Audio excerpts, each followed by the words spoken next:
France 2 crée l'événement avec la diffusion ce mardi 17 janvier 2023 à 21h05 de l'affaire d'Outreau, une série documentaire mêlant témoignages, images d'archives et séquences de fiction afin d'apporter un éclairage nouveau sur cette fameuse enquête. Télé Loisirs vous explique pourquoi il faut la voir. Ce mardi 17 janvier 2023 à 21h10, France 2 diffuse les 2 premiers des 4 épisodes de la série documentaire L'affaire d'Outreau. Ce n'est évidemment pas la première fois que la télévision s'intéresse à cette terrible affaire. Déjà, en 2011, l'émission Zone Interdite proposait un documentaire réalisé par Karine Duchochois, une acquittée. En 2020, les chaînes LCP et Public Sénat consacraient également un document exceptionnel à ce scandale judiciaire. Même le cinéma s'est intéressé à l'affaire avec le film Présumé coupable, dans lequel Philippe Torton incarnait Alain Maréchaux, l'huissier de justice impliqué bien malgré lui dans cette sombre histoire. Retour sur un fiasco judiciaire près de 18 ans après les faits, l'affaire d'Outreau revient sur ce fiasco judiciaire qui a broyé des vies. Petit rappel des faits, le 1er décembre 2005, la Cour d'appel de Paris acquitte les derniers accusés de l'affaire d'Outreau, après 2 procès et 4 années de procédure. Au total, 12 enfants sont reconnus victimes d'agressions sexuelles et 13 personnes sont enfin innocentées, certaines après 3 ans de prison. Redonner la parole aux protagonistes à ceux qui se demandent s'il est vraiment utile de reparler de cette affaire, Agnès Pizzini, la co-réalisatrice en charge des enquêtes et interviews, répond sans ambages, oui, ça vaut le coup de revenir sur des histoires dures comme celle-là.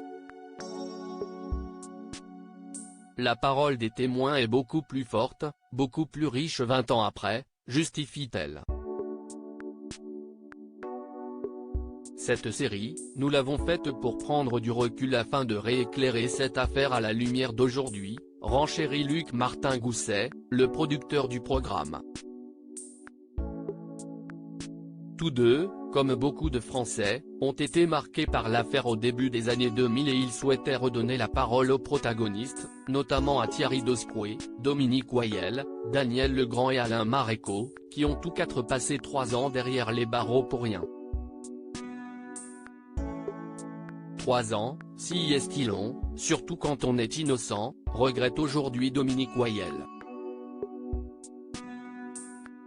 Le documentaire donne également la parole à Jonathan Delay, qui évoque les viols dont il a été victime avant ses 6 ans. Preuve que l'affaire reste très sensible, le juge Fabrice Burgot n'a pas souhaité s'exprimer. Quant aux policiers, le ministère de l'Intérieur leur a interdit de témoigner. La mise en scène au service de la parole, l'originalité du programme, si est qu'il joue aussi la carte de la fiction. Ce choix peut surprendre, mais il s'avère efficace.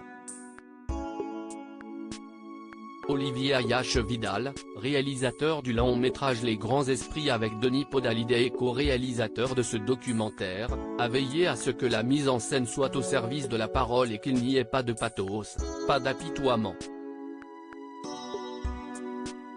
Ces scènes de jeu permettent, par exemple, de vivre les interrogatoires comme si l'on était au commissariat ou dans le bureau du juge Burgot, ou d'assister au procès. Ce traitement inédit de l'affaire permet également un tour de passe-passe ingénieux, faire se rencontrer et dialoguer les vrais protagonistes avec les comédiens qui les incarnent. Cela donne des séquences parfois cocasses, mais le plus souvent intenses en émotion. À lire aussi Présumé coupable, le film consacré à l'affaire d'Outreau.